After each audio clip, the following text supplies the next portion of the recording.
Hi guys, welcome to animation. और आज हमारी दाविंची रिजोल्व की क्लास नंबर 33 और आज इस वीडियो में हम देखने वाले हैं फ्यूजन पेज को। बहुत सारे लोगों का कहना है कि भाई फ्यूजन पेज बहुत ही मुश्किल है, लेकिन मैं कहता हूँ कि बहुत ही इजी है। जब लोग आप इसे स्टार्टिंग में देखोगे तो आपको कुछ भी समझ में नहीं आएगा, लेकिन धीरे धीरे जैसे आपको समझ में आ जाएगा कि कौन सी चीजें कैसे वर्क कर रही है तो आपके लिए बहुत ही आसान हो जाएगा। जैसे आपने आफ्टर इफेक्ट में देखा होगा कि आफ्टर इफेक्ट में हम लेयर बाय लेयर चीजें बनाते हैं, तो उसमें लेयर बाय लेयर करते हैं, इसमें हम नोड बनाए करते हैं, यानी कि हम इसमें पर्टिकुलर एक चीज के ऊपर एक नोड बनाते हैं, उसके बाद फिर हम मर्ज कर देते हैं। तो मुझे तो ये बहुत ही आसान लगता है। और मैं आपको एक बात बता दूं, जिन लोगों को ये लगता है कि ये तो बहुत ज्यादा मुश्किल है, तो मैं सच बता रहा हूँ, मेरी 4 से 5 वीडियोस होने वाली है इसके ऊपर। उसके बाद आप ये कहोगे ये तो बहुत ही आसान है, यानी कि लेयर बेस पे और नोड बेस पे आपको दोनों में फर्क पता चल जाएगा। अगर आप दाविंची रिजोल्व पे नए हो तो प्लीज चैनल को सब्सक्राइब कर लेना। और चलिए फिर शुरू करते हैं आज की class. For the end of the edition, stepping right to the screen, creating the sharpest layouts that you've ever seen. सबसे पहले देखते हैं कि फ्यूजन पेज है कहाँ। तो जैसे आप लोग यहाँ पे देख सकते हो, नीचे हमारे पास एडिट पेज दिया गया है और इसी के बाद आता है हमारे पास फ्यूजन पेज। हमारे सिर्फ 2 ही पेज रहते हैं, फ्यूजन पेज और डिलीवरी पेज। तो आज की वीडियो में हम फ्यूजन पेज कर रहे हैं, बट इसकी एक और वीडियो आने वाली है, यानी कि कल वीडियो आएगी इसकी, और उसके अंदर आपको बहुत ही अच्छे तरीके से एक्सप्लेन करके दिखाऊंगा। यानी कि उसके अंदर हम एग्जाम्पल के थ्रू देखेंगे कि कैसे हमारा फ्यूजन पेज काम कर रहा है। आज हम इसके कॉम्पोनेंट को देखेंगे। तो जैसे मैं फ्यूजन के ऊपर क्लिक करता हूँ तो आपके पास यहाँ पे बहुत सारे ऑप्शन दिए गए हैं, सेम वैसे ही है जैसे हमने एडिट पेज के अंदर देखे हैं, बट इसके अंदर कुछ अलग है।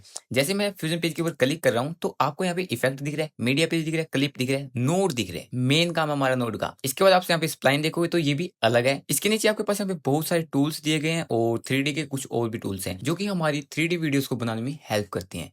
इसका मोस्टली यूज होता है हमारा मोशन ग्राफिक के अंदर, यानी कि हम जब कोई मोशन ग्राफिक बनाते हैं तब इसका यूज होता है। यानी कि एडिट पेज में हम सिंपल एडिट करते हैं वीडियोस को, यानी कि कट करना है, ट्रांजिशन लगानी है, इफेक्ट्स लगाने हैं, लेकिन फ्यूजन पेज इसमें सबसे अलग है। सबसे पहले हम इसके कंपोनेंट देख लेते हैं कि यानी कि इसके कंपोनेंट्स और जो ये पैनल वगैरह है ये क्या चीजें होती है। देखो सबसे पहले आपके पास यहाँ पे मीडिया पूल दिया गया है, जो स्टार्टिंग में हमारे पास होता है वैसा का वैसा, यानी कि इसके अंदर आपकी इमेज और वीडियो, साउंड इफेक्ट, ऑडियो, यानी कि ये सारे आपके मटेरियल्स होते हैं यहाँ पे। अब मैं ऐसे ऑफ कर देता हूँ। इसके बाद दिया गया इफेक्ट्स, यानी कि आप अपने 3D या फिर किसी मोशन ग्राफिक के ऊपर इफेक्ट्स लगा सकते हो, लेकिन इसमें इफेक्ट आपको अलग देखने को मिलते हैं। जैसे मैं इफेक्ट के ऊपर क्लिक करता हूँ तो देखो आपके पास यहाँ पे अलग इफेक्ट्स हैं। जैसे आपको 3D क्यूब लेना है या फिर 3D कुछ और प्रोजेक्ट करना है, यहाँ पर ब्लर, ग्लो, शार्पन, वो इफेक्ट्स भी हैं जो हमने यहाँ पे देखे थे, यानी एडिट पेज के अंदर यहाँ पर इफेक्ट देखे थे, वो इफेक्ट भी है यहाँ पे, बट यहाँ पर कुछ अलग है, एडवांस वाले हैं। अब मैं ऐसे इसको ऑफ कर रहा हूँ। इसके बाद क्लिप है, यानी कि आपने जो क्लिप ले रखी होगी आपको वो शो हो जाएगी। जैसे मैं इसके ऊपर क्लिक करता हूँ तो आपको यहाँ पे शो होने वाली, बट हमारे पास यहाँ पे कोई भी क्लिप नहीं है तो आपको यहाँ पे कुछ भी शो नहीं होगा। तो मैं अब यहाँ से इसको ऑफ कर देता हूँ। इसके बाद हमारे पास यहाँ पे नोट्स दिए गए हैं, तो सारा काम नोट्स का ही है। हम नोट्स के ऊपर काम करेंगे, क्या होते हैं नोट्स, कैसे यूज करने हैं, वो सब चीजें देखने वाले हैं। इसके बाद स्प्लाइन दिया गया है, यानी कि जब आप की फ्रेम लगा रहे हो तो उसको आप स्मूथ कर सकते हो,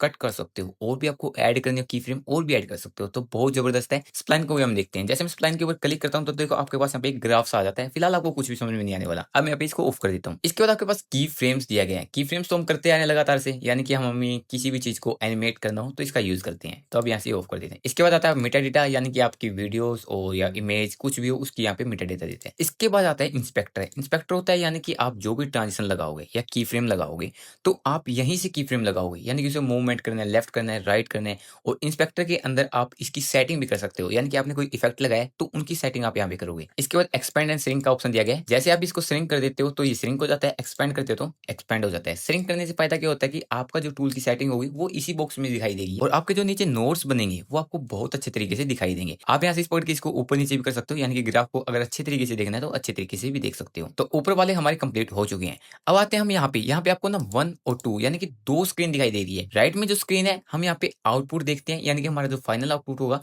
वो कैसा होगा। लेफ्ट वाला जो होता है इसके अंदर हम प्रीव्यू देख सकते हैं कि जैसे हमने कोई नोट बनाया है तो उसका एक पर्टिकुलर का एक प्रीव्यू देख सकते हैं, हमारा नोट कैसा बन रहा है, यानी कि उसके ऊपर कैसा वर्क हो रहा है। लेफ्ट में हम देखेंगे इंडिविजुअल नोट्स का प्रीव्यू और राइट में हम देखेंगे फाइनल आउटपुट कि हमारा फाइनल आउटपुट कैसा होने वाला है। इसके नीचे आपके पास यहाँ पे टूल्स दिए गए हैं जिनका हम यूज करने वाले हैं। इसके बाद आपको यहाँ पे 3D वाले दिखाई दे रहे हैं। देखो ये हमारे मोस्टली यूज होते हैं जब हम कोई 3D चीज बना रहे हो तब हमारा यूज होता है। इनको हम एक अलग क्लास में देखेंगे, फिलहाल के लिए हम इनको यहाँ पे स्किप करने वाले हैं। तो सबसे पहले हम अपना एक छोटा सा प्रोजेक्ट बना लेते हैं और उससे आपको अच्छे समझ में आ जाएगा। जैसे मैं यहाँ पे क्या करता हूँ, एडिट पेज के अंदर आता हूँ। एडिट पेज में आने के बाद आपको यहाँ पे इफेक्ट में आना है और इफेक्ट में आने के बाद आपको यहाँ पे इफेक्ट्स दिख रहे हैं, यानी कि टूल बॉक्स में आना है और इफेक्ट्स के अंदर आना है। जैसे आप इफेक्ट्स के ऊपर क्लिक करते हो तो आपको यहाँ पे दो ऑप्शन दिखाई देते हैं। सबसे पहले एडजस्टमेंट क्लिप और इसके बाद है फ्यूजन कॉम्पोजिशन। तो एडजस्टमेंट क्लिप को हमने बहुत अच्छे तरीके से देख लिया है। अगर आपने वो क्लिप नहीं देखी है तो मैं ऊपर आई बटन पे लिंक दे दूंगा, तो आप वहां पर जाकर देख सकते हो। इसके नीचे फ्यूजन कॉम्पोजिशन है जो हमारा फ्यूजन के ऊपर काम करता है। तो आपको कुछ नहीं करना है, इसको सिंपली अपने टाइमलाइन के अंदर ड्रैग कर लेना है इस तरीके से। तो मैंने इसको ऊपर रख लिया, तो मैं यहाँ पे फर्स्ट वाली पे रख लेता हूँ। ऊपर वाली लेयर को मैं यहाँ पे डिलीट कर देता हूँ। तो मैंने ऊपर वाले ट्रैक को डिलीट कर दिया। अब यहाँ पे अगर राइट बटन क्लिक करोगे और इसके अंदर आप यहाँ पे चेंज क्लिप ड्यूरेशन दे सकते हो, यानी कि इसकी ड्यूरेशन को चेंज कर सकते हो। अभी ये शायद 5-7 सेकंड की होगी। अगर आप यहाँ पे बढ़ाना चाहते हो, जैसे मैं इसके ऊपर क्लिक करूंगा तो मैं अभी इसकी टाइमिंग दे दूंगा मुझे इसका कितना बढ़ाना है। तो मैं चाहता हूँ कि मुझे इसे 10 सेकंड का करना है, तो मेरा यहाँ पे 10 सेकंड का हो गया। And then change. अब आपको इस फ्यूजन पेज के ऊपर क्लिक कर देना है। जैसे आप फ्यूजन पेज के अंदर आते हो तो आपको यहाँ पे एक मीडिया आउट दिखता है, यानी कि मीडिया आउट 1 लिखा हुआ है। यहाँ पर आपकी सभी की सभी वीडियोस होगी वो शो होने वाली है। इसके अंदर बात करते हैं हम सबसे पहले नीचे दो बटन की, यानी कि आपको यहाँ पे एक बटन हाईलाइट दिख रहा है और एक यहाँ पे ब्लैक दिख रहा है जो हाईलाइट नहीं है। तो देखो आप यहाँ पे क्लिक कर देते हो तो आपके यहाँ पे स्क्रीन पे शो होता है, बट हमने यहाँ पे कुछ लिया ही नहीं है तो वो कैसे शो होगा। पहले मैं इसको यहाँ पे ऑफ कर देता हूँ।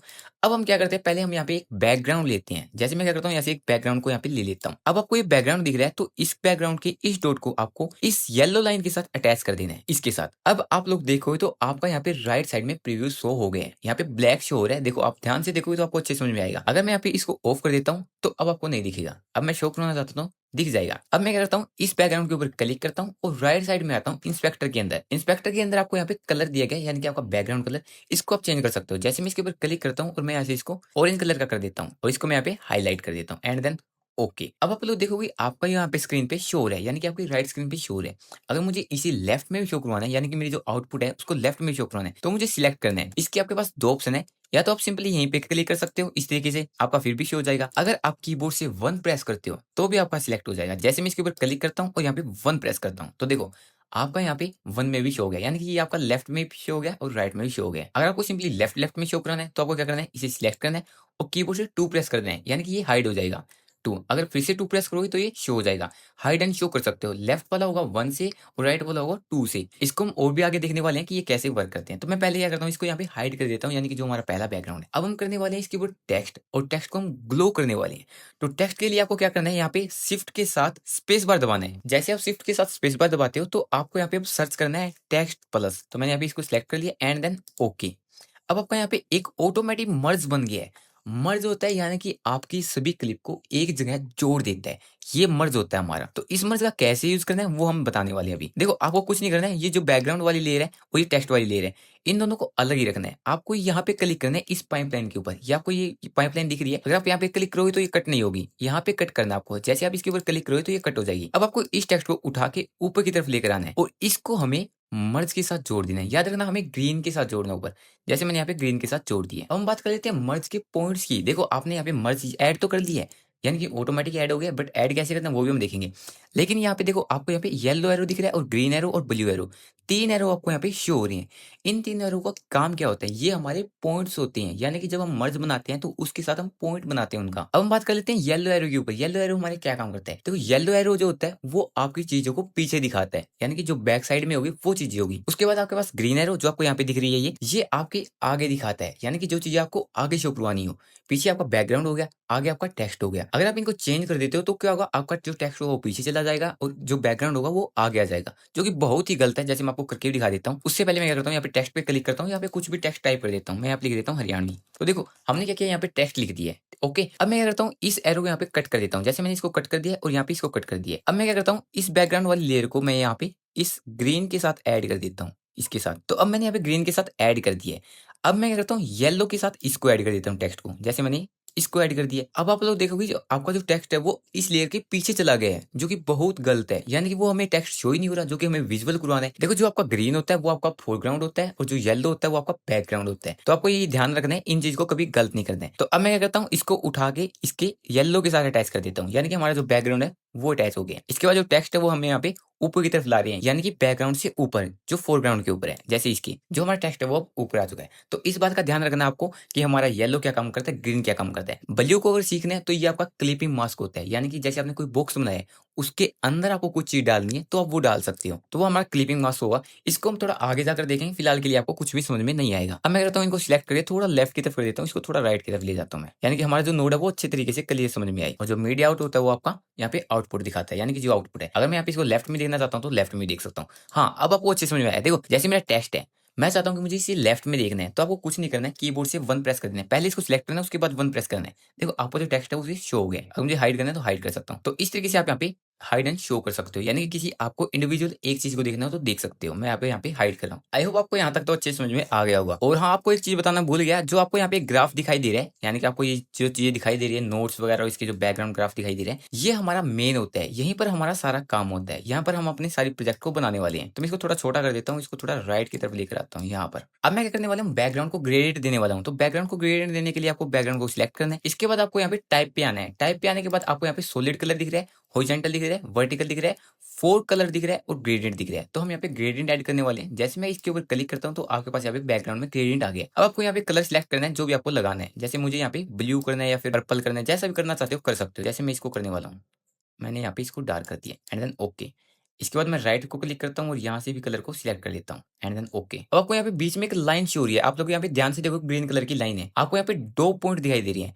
आपको यहाँ पे क्लिक करना है, इसको ऊपर की तरफ करना है, यानी कि आप इसकी डायरेक्शन चेंज कर सकते हो। जहाँ पर भी आपको करना है वहाँ पे कर सकते हो। जैसे आपको कम करना है, ज्यादा करना है, जैसे मुझे अप टू डाउन करना है, इस तरीके से कर सकता हूँ मैं, या डाउन टू अप। तो हमारा ये ग्रेडियंट कलर इस तरीके से हो गया। अब हम बात कर लेते हैं यहाँ पे ग्लो ऐड करने की, यानी कि हम टेक्स्ट के ऊपर ग्लो ऐड करने वाले हैं। तो टेक्स्ट के ऊपर ग्लो ऐड करने के लिए पहले आपको क्या करना है, टेक्स्ट को सिलेक्ट करना है। टेक्स्ट को सिलेक्ट करने के बाद आपको शिफ्ट के साथ स्पेस बार दबाना है। जैसे आप शिफ्ट के साथ स्पेस बार दबाते हो तो आपको यहाँ पे सर्च करना है सॉफ्ट ग्लो। तो आपके पास यहाँ पे आ गया सॉफ्ट ग्लो। तो मैं यहाँ पे इसको सिलेक्ट करता हूँ, यहाँ पे ऐड कर देता हूँ। तो हमारे टेक्स्ट के बीच में यहाँ पे ऐड हो गया है। मैं इसको थोड़ा सा नीचे कर लेता हूँ और मैं यहाँ पे सॉफ्ट ग्लो को सिलेक्ट करता हूँ और यहाँ पर राइट साइड में आता हूँ। सबसे पहले आपके पास यहाँ पे फिल्टर दिया गया है, यानी कि आप इसके फिल्टर चेंज कर सकते हो। जैसे आपको क्वेश्चन करना है, फास्ट क्वेश्चन करना है, मल्टी बॉक्स करना है, यानी इसको चेंज कर सकते हो। इसके बाद आपके पास यहाँ पे गेन का ऑप्शन दिया गया है। अगर आप यहाँ पे गेन कम कर देते हो तो देखो इसका जो ग्लो है वो यहाँ पे कम हो रहा है। अगर इसे बढ़ा देते हो तो ये बहुत ज्यादा हाईलाइट हो जाता है इस तरीके से। इसके बाद इसका ग्लो का साइज नीचे, आप इसके ग्लो के साइज को छोटा बड़ा कर सकते हो। देखो अब मेरा बढ़ गया है, अगर मुझे अब कम करना है कम कर सकता हूँ। इस तरीके से ग्लो कम ज्यादा कर सकते हो। इसके बाद आपको यहाँ पे थ्रेशोल्ड भी दिया गया है, तो आप यहाँ पे थ्रेशोल्ड को भी चेंज करके देख सकते हो। इसके बाद नीचे आपके पास यहाँ पे ब्लेंड का ऑप्शन दिया गया है, यहाँ से आप इसकी ओपेसिटी को कम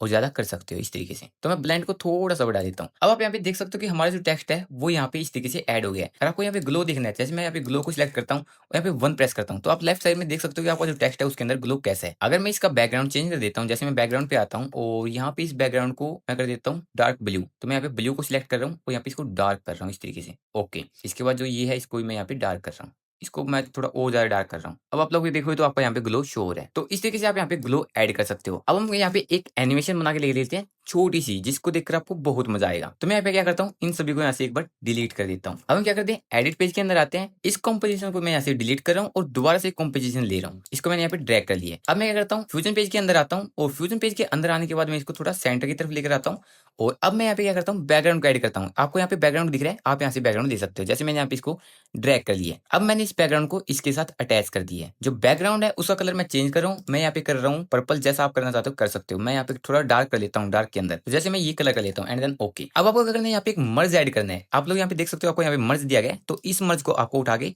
यहाँ पे ड्रैग कर देना है। जैसे आप यहाँ पे ड्रैग करते हो तो आपको यहाँ पे मर्ज ऐड हो जाता है। अब इसके साथ हमें यहाँ पे पॉलीगॉन को ऐड करना है। आपको यहाँ पे दिख रहा है पॉलीगॉन, इसको मैं यहाँ पे ड्रैग कर रहा हूँ। इस पॉइंट को उठा के मैं यहाँ पे मर्ज के साथ ऐड कर रहा हूँ। तो मैंने यहाँ पे इसके साथ ऐड कर दिया। अब मैं पॉलीगॉन के ऊपर क्लिक कर रहा हूँ। अब मैं यहाँ पे स्क्रीन को थोड़ा छोटा कर रहा हूँ इस तरीके से। अब हम क्या करने वाले हैं, ओवर द पेज एक एनिमेशन बनाने वाले हैं। इसको कैसे बनाना है, आपको यहाँ पे पॉलीगॉन के ऊपर क्लिक करना है, आपको यहाँ पे पॉइंट लगाना है। जैसे मैं यहाँ पे पॉइंट लगाता हूँ, इसके बाद आपको यहाँ पे सेकंड पॉइंट लगाना है इस तरीके से। इसके बाद आपको यहाँ पे थर्ड पॉइंट लगाना है, इसके बाद यहाँ पे फोर्थ पॉइंट लगाना है, इसके बाद थोड़ा और ऊपर आगे 6 पॉइंट। यानी कि आप अपनी मर्जी से कितनी बड़ी एनिमेशन बना सकते हो। जैसे जैसे मैंने यहाँ पे कुछ बना ली है। अब आपको यहाँ पे राइट साइड में आना है और राइट साइड में आने के बाद आपको यहाँ पे बॉर्डर विड्थ दिख रहा है। तो आपको यहाँ पे बॉर्डर विड्थ को थोड़ा बढ़ा देना है इस तरीके से। तो मैंने यहाँ पे बॉर्डर विड्थ को बढ़ा दिया है। अगर आपको यहाँ पे समझ में ना आए तो आपको क्या करना है, पॉलीगॉन को सिलेक्ट करना है और यहाँ पे कीबोर्ड से 1 प्रेस करना है, ताकि आपको लेफ्ट साइड में इसका अच्छा व्यू दिख जाए। अब मैं यहाँ पे इसको कम या ज्यादा कर सकता हूँ इस तरीके से। अब आपको यहाँ पे एनिमेट करना है इसको। तो एनिमेट करने के लिए मैं पहले क्या करता हूँ, इसको थोड़ा ऊपर की तरफ लेकर जाता हूँ। यानी कि आपको यहाँ पे सेंटर दिख रहा है, इसको मैं थोड़ा ऊपर ले जा रहा हूँ। यहाँ पे क्लिक करता हूँ, राइट की तरफ ड्रैग करता हूँ, तो हमारे ये ऊपर आ गया। अब आपको यहाँ पे की फ्रेम्स लगाने हैं। तो की फ्रेम कैसे लगाने हैं, आपको यहाँ पर स्टार्टिंग में आना है। जैसे मैं स्टार्टिंग में आता हूँ और यहाँ पे की फ्रेम लगाता हूँ मैं।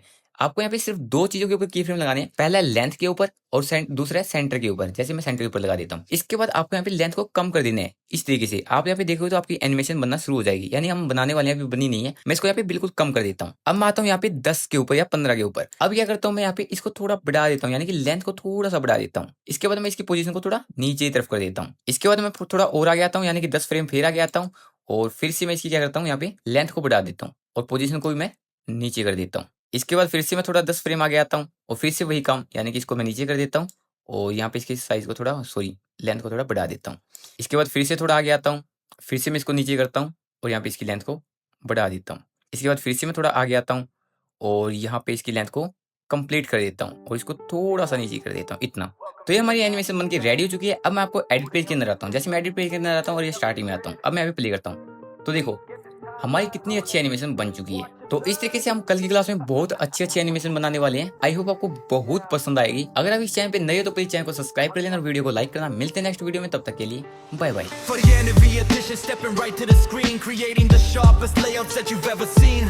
I'm setting up the canvas, configuring the panels, building up